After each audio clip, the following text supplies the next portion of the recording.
buenos días, muy buenas tardes, muy buenas noches a la querida audiencia que el día de hoy, 22 de enero del año sacrosanto, año 25, que por cierto ya estamos terminando un cuarto de este siglo 21. ¿Cómo se ha pasado el tiempo? Qué bárbaro.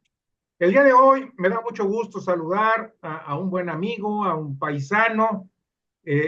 Se ubica actualmente allá en Washington, D.C., la capital de Estados Unidos. Bienvenido, Waldo, es un gusto tenerte. Igualmente, Raúl, muy buenos días. Ya sabes que te respeto y te aprecio mucho desde Washington, aquí con 12 grados bajo cero, está sabroso el frío. Bueno, pues aquí estamos amanecimos a -4, por lo menos aquí en donde yo vivo en Monterrey, y pues la verdad que es una temperatura que no estamos acostumbrados, pero bueno, como quiera que sea, la hacemos.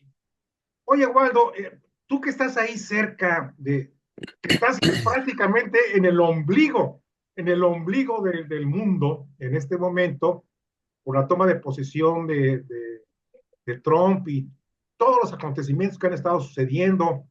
Me imagino que has hablado con N cantidad de personas.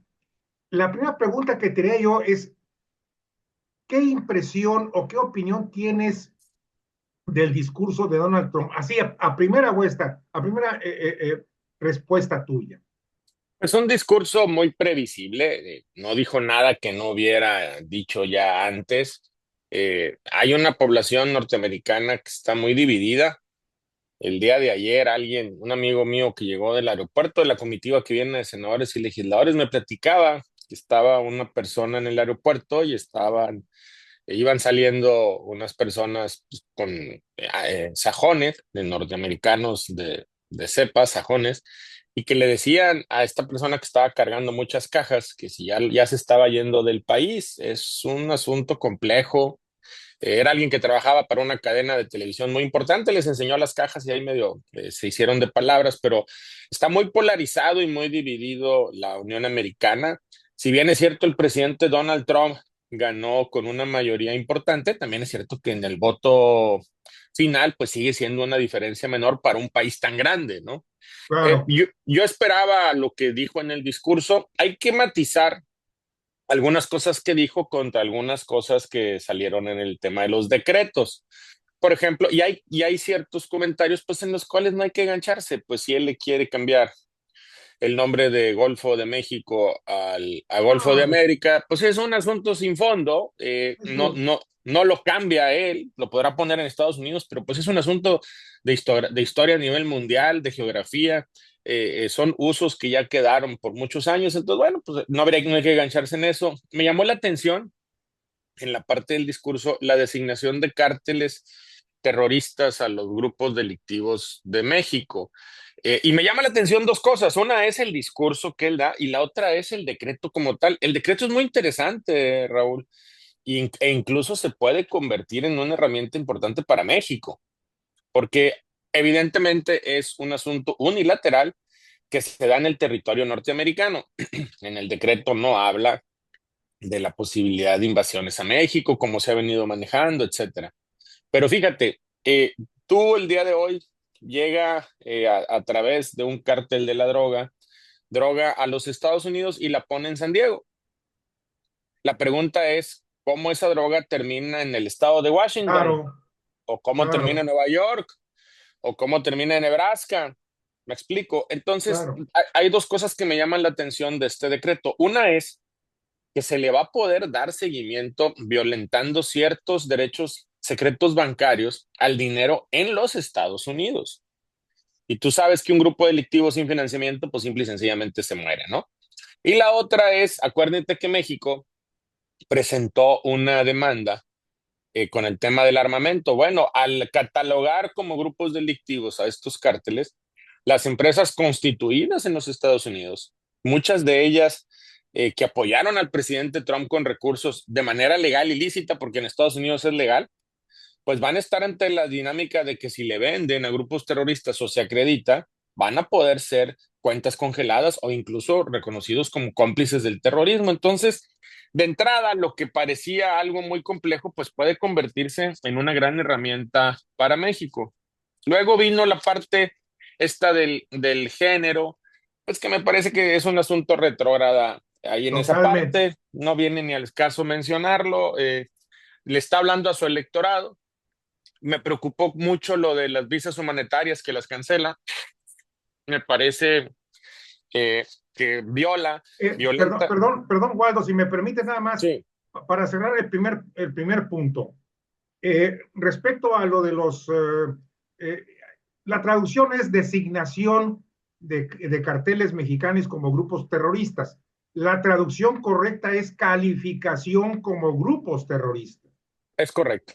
¿verdad? Porque no Sí, es designarlos, no, es calificarlos como, calificarlos, ¿no? ¿verdad? Exactamente, ¿no? Nomás era esa precisión. Y El ahí tiene punto, que, y habrá ahí un reconocimiento implícito de que estos grupos terroristas operan en los Estados Unidos. allá voy. Lo que a mí me queda muy claro es que eh, se está normalizando lo que no es normal. Déjame explicarme. Es sorprendente, y no solamente es del gobierno de Trump, sino de los gobiernos anteriores de hace muchos años.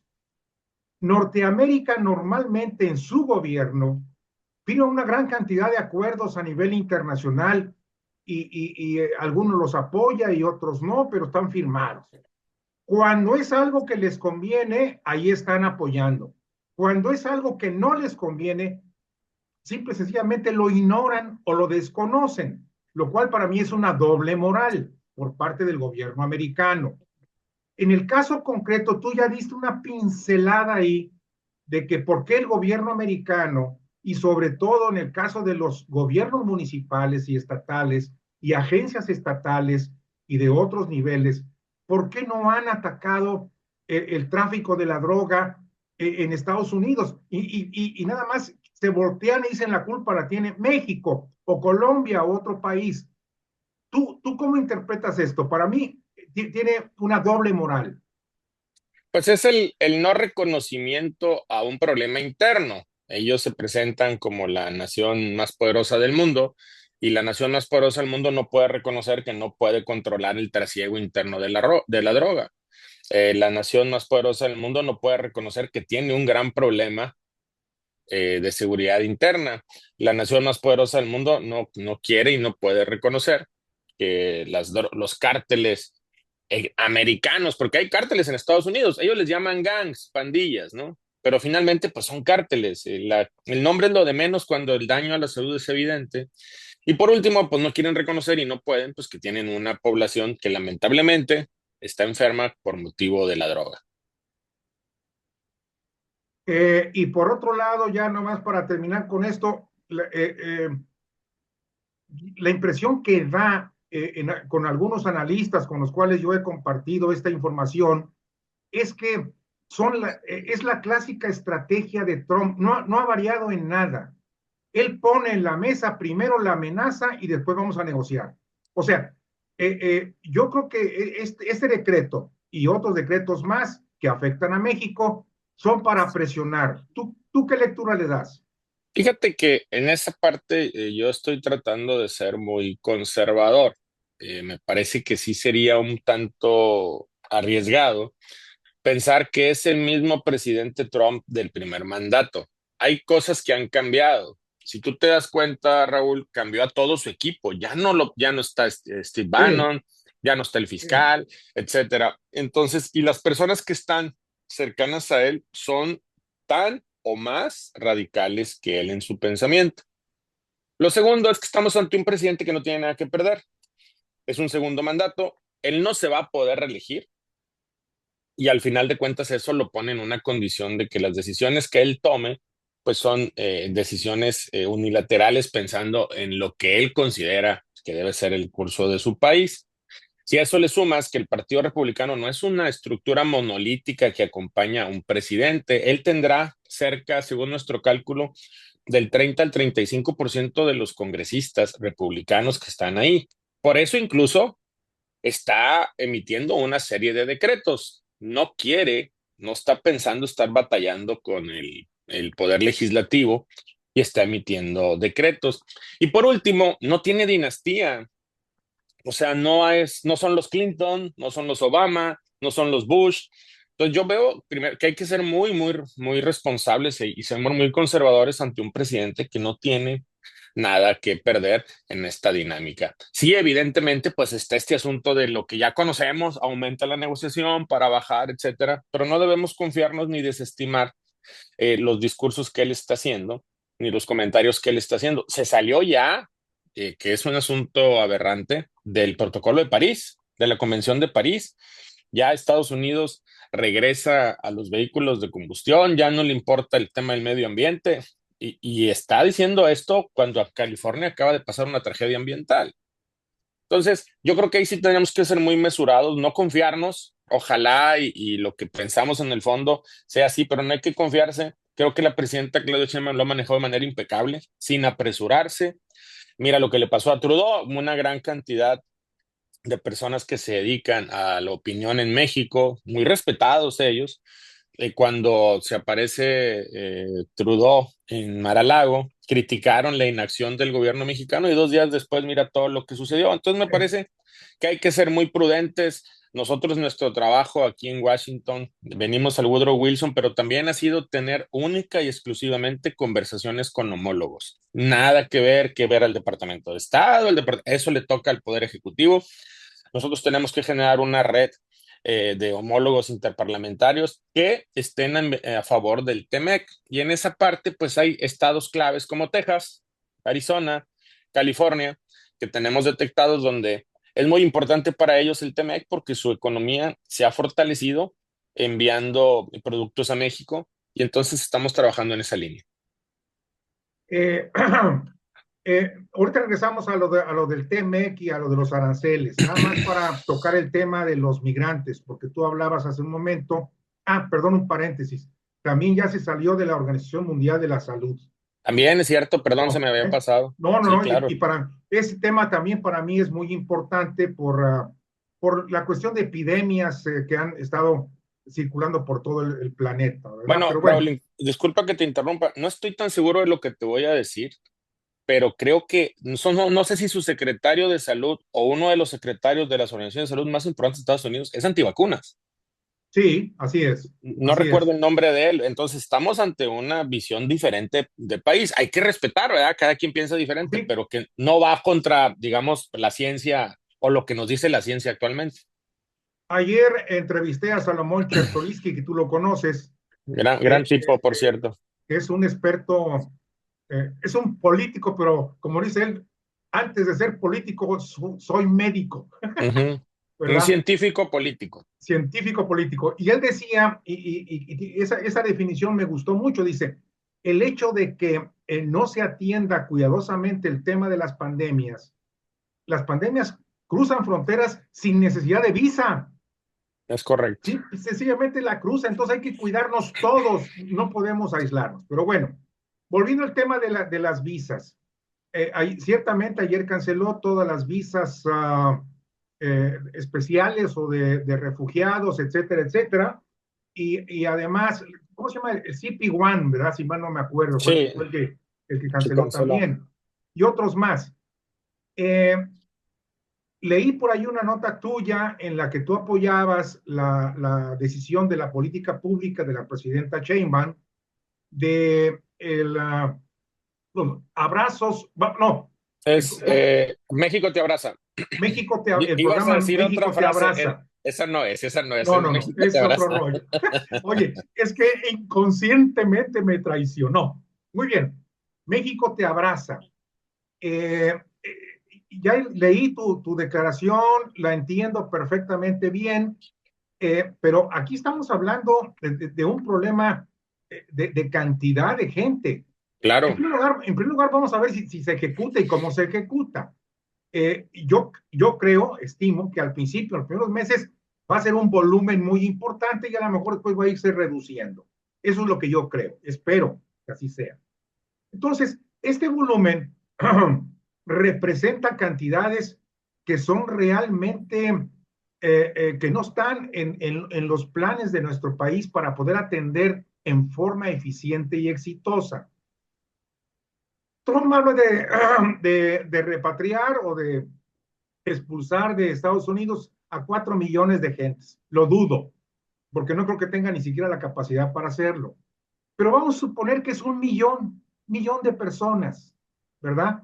Estamos hablando de alrededor de 300,000 por año, más o menos, 300,000 por año. Híjole, 300,000 por año que crucen la frontera hacia México. Nos falta infraestructura en el Instituto Nacional de Migración.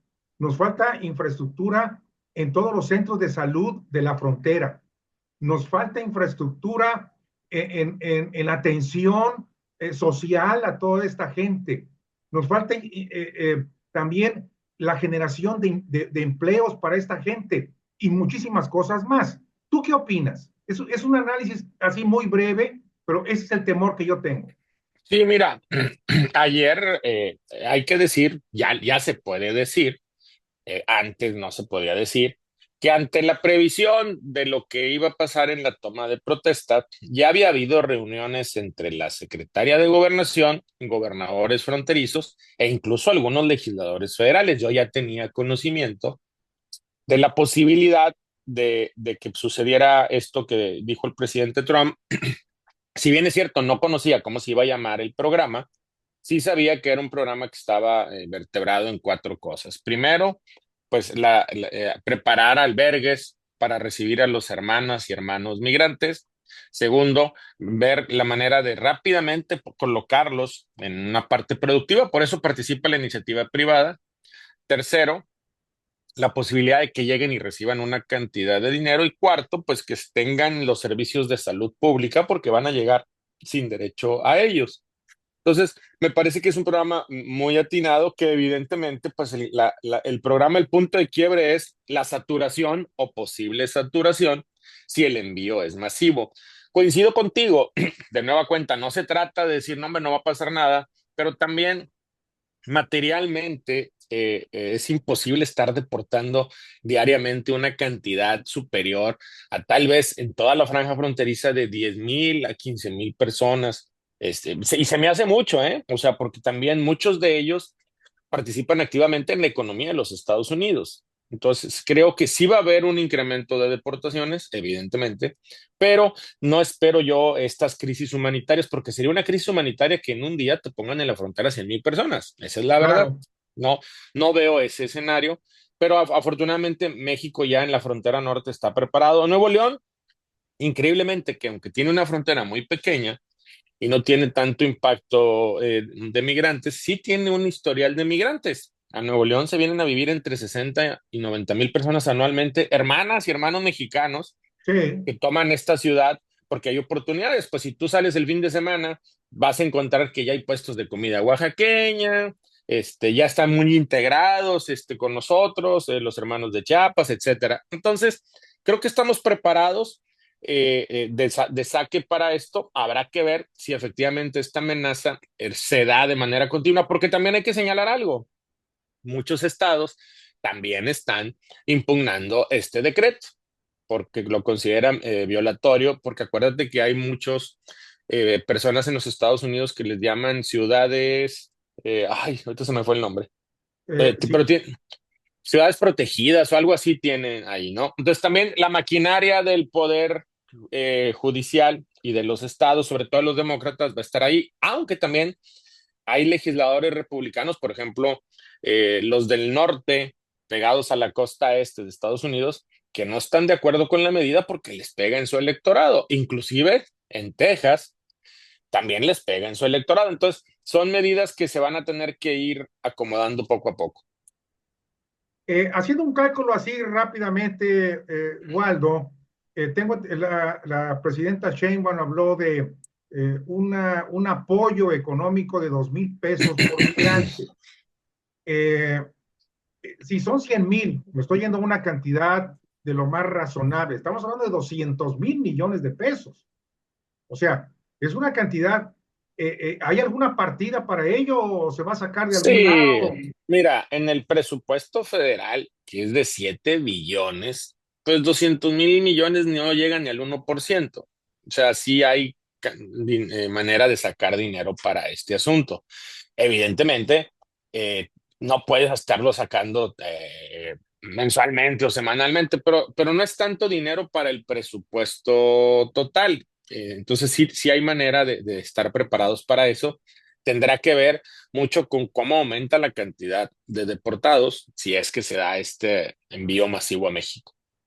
Ok, Y aparte también, eso no lo ha planteado el gobierno federal, hay que aclararlo, pero también se puede acceder a fondos internacionales en su momento, si es que esto sí, sí, hiciera si se crisis, que yo, declara crisis humanitaria, por supuesto que va a haber apoyo, que yo no ¿verdad? lo veo que vaya a pasar, sinceramente, pero bueno, pues es un escenario. Claro. Eh, Waldo, yo he estado en contacto y precisamente mañana tengo otra enlace con agrupaciones de migrantes en Washington, en Arizona, en Texas, en California también, en Chicago. En Chicago andan con los muy preocupados, porque el temor de ellos es que se violen los derechos humanos de una gran cantidad de migrantes en Estados Unidos, estoy hablando. Entonces, una de las personas que yo entrevisté me hizo un comentario que me preocupó, porque se está planeando o se va a ejecutar la expulsión de estas gentes, aunque ya hayan tenido X cantidad de años viviendo, pero lo hicieron en forma ilegal, ¿verdad? Y la mayor parte de ellos tienen hijos que no hablan español y los quieren mandar con toda la familia completa. Entonces, aquí viene una distorsión de índole social que también creo que hay que tomar en cuenta por parte del gobierno mexicano. ¿Qué Sí, a opinas? ver, mira, perdón, es que no dijiste qué opinas, pensé que todavía no terminabas. Sí, a ver, déjame te cuento. Otro decreto que él pone ahí es que los norteamericanos nacidos de padres ilegales en los Estados Unidos no van a tener la ciudadanía y la nacionalidad. Eso es violenta la Constitución de los Estados Unidos. La Claro, Constitución de los Estados Unidos señala claramente que eres americano si naces en el territorio nacional de ellos. Eso también ya fue controvertido. Ayer iban ya 18 estados, más la propia capital de los Estados Unidos, DC, también lo había promovido y tengo entendido que algunas organizaciones de migrantes. La controversia va a suspender o debería suspender esta orden ejecutiva para que los hijos de migrantes también fueran enviados a México, los que son ciudadanos norteamericanos al día de hoy conforme a la ley. Creo que esa va a ser revocada, esa decisión. No veo posibilidades de que la Corte violente la Constitución, que es muy clara. Acuérdate que la Constitución de Estados Unidos, a diferencia de la de nosotros, es muy pequeña. Es una sí, constitución que incluso para ser modificada requieres el 60% de los legisladores, si mal no recuerdo. En México son las dos terceras partes, es mayor en México, pero en México tenemos 6, 7 partidos políticos. En Estados Unidos realmente hay dos fuerzas políticas que siempre están en la rayita, ¿no?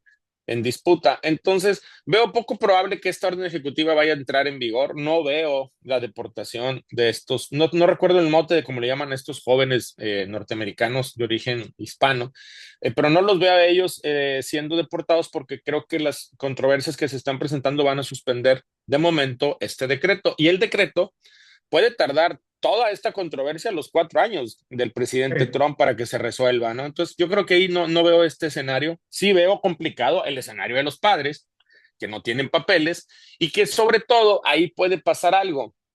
Escuchaba ayer a un abogado en una cadena hispana aquí de los Estados Unidos que sugería que las personas que van a presentar en su momento los amparos, porque ahorita son controversias que está presentando los estados autónomos de los Estados Unidos, que pongan un solo domicilio, el de los abogados, que no pongan el domicilio de los padres, porque entonces puede señalar dónde está un padre ilegal y ahí sí pudieras perjudicarlo. Fíjate qué interesante hasta dónde está llegando este asunto, ¿no? Sí.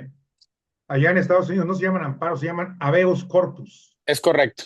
Habeas corpus. Oye, ya nos quedan unos cuantos minutos y quiero aprovecharlos. Hay un tema que a mí me preocupa igual que a mucha gente. Estamos de acuerdo y hemos coincidido en que Trump es estridente. Y ayer decía un amigo mío, Trump se va a convertir en el principal proveedor de cajas chinas en México.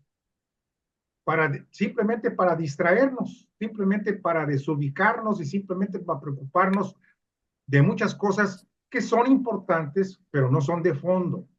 Entonces, mi pregunta es esta, Waldo.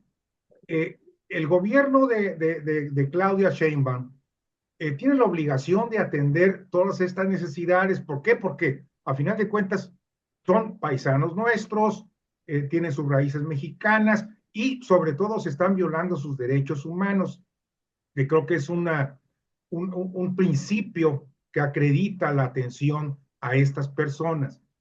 Sin embargo, preocupa en algunos sectores de la población que esto nos va a distraer de temas más importantes, como por ejemplo el combate a la violencia, como por ejemplo la salud, como por ejemplo la reforma al Poder Judicial, la elección de los nuevos juzgadores, cómo se va a aplicar, cómo se va a resolver todos estos demandas que hay. Hoy empieza un paro de nuevo en la burocracia del Poder Judicial.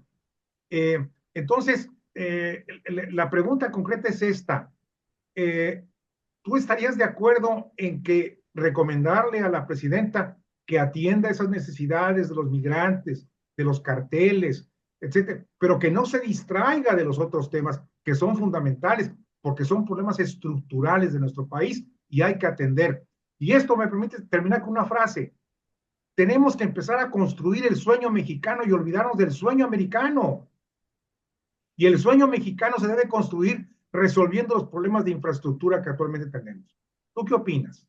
Mira, primero, la presidenta no es que se distraiga en un tema y desatienda a otro, la presidenta va a atender todos los temas, pero sí estamos en un momento histórico que se requiere unidad nacional. Me parece que con las distancias del caso correspondiente, estamos en un paralelismo cuando Lázaro Cárdenas era presidente y la comunidad internacional prácticamente le cerró la puerta. Aquí la comunidad internacional la tenemos de nuestro lado. Así es.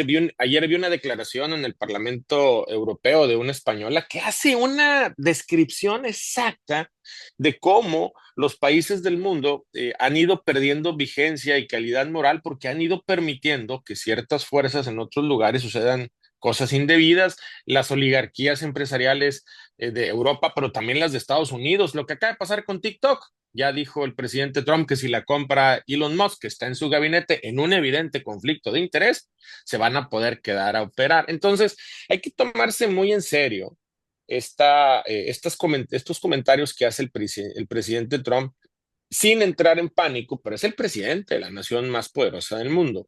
Segundo, son tiempos de unidad nacional, son tiempos donde no hay espacio para la mezquindad, para no apoyar a la presidenta Claudia Sheinbaum, La porque es unidad nacional se tiene que dar también junto con la oposición y junto con la ciudadanía que no está de acuerdo, ¿verdad? y también con el gobierno. Nosotros que estamos del lado del gobierno tenemos que tener altura de miras para decir, oye, encapsulemos ciertos temas y trabajemos por el tema de unidad nacional. No se puede pedir unidad nacional si no se es generoso. Me explico, sobre todo los que estamos en espacio de poder, pero no se puede regatear porque si estamos en un momento crítico en la historia del país. Me parece que si hay actores políticos empiezan a tratar de llevar agua a su molino y jugando un poco a este asunto de cuando los mexicanos, algunos mexicanos fueron a buscar a Maximiliano, hay que tener cuidado en esta Claro, parte. claro.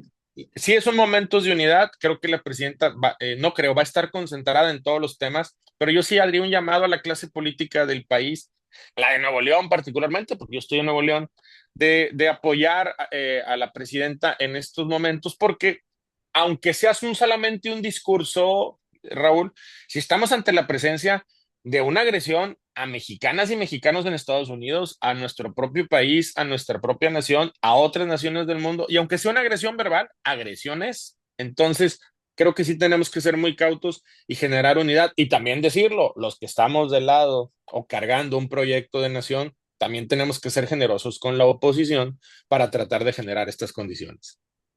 Ser generosos y tolerantes, Es correcto. ¿verdad? Creo que las dos cosas. Muy bien. Oye, y nada más para terminar, ayer, si lo puedes encontrar, Sí, hablabas este asunto de estas cajas chinas. Eh, Bernie Sanders salió que es uno de los líderes demócratas más reconocidos, más serios, e hizo una descripción, justamente, no, él no le llama caja china, pero es lo mismo que dices tú, de los graves problemas que tiene Estados Unidos en vivienda, impositivos, todo este asunto. Vale la pena que busques ese video, porque aquí en Estados Unidos también está esta percepción de que es una caja china, muchas cosas que se están diciendo para allá, pero evidentemente, pues aquí es su país, es su nación y son parte de la clase política. Totalmente de acuerdo. Es más, alguien me mandó el video, no alcancé a verlo todo. Al rato lo voy a buscar. Creo Aquí que lo tengo. lo compartió Eloy Garza, Creo que me sí. parece, ¿no? Así Y es, también si así es. tienes oportunidad, ve el video de la obispa, es una mujer obispa, Lo vi también. que les da una repasada en el tema de unidad, de llamar la atención, porque entonces estamos hablando que el presidente lleva 2 días Sí, y empieza a tener voces opositoras importantes, una de ellas enfrente de él, de una obispa, de un evento que organizó el propio partido, bueno, el propio gobierno, entonces es de llamar la atención. mi querido Waldo, eso se llaman contrapesos, Es correcto. que en Ah, México también tenemos que aceptarlos y entenderlos y comprenderlos, siempre y cuando no sean mezquinos, como bien decías tú, en lo es cual correcto. estoy Ah. totalmente de acuerdo contigo. Pues mi querido Waldo, nomás para resumir rápidamente, ¿cuánto tiempo vas a estar allá y cuáles son los objetivos de la delegación de ustedes? Me decías que iban a hablar con homólogos, ¿verdad? Sí, mira, yo me regreso, tuve que adelantar mi regreso, me regreso mañana en la noche, ya estoy a las 12 de la noche en Monterrey. El evento termina el viernes a mediodía. Venimos a hablar de tres temas. Uno es el TEMEC, el otro es el TEMEC y la inteligencia artificial.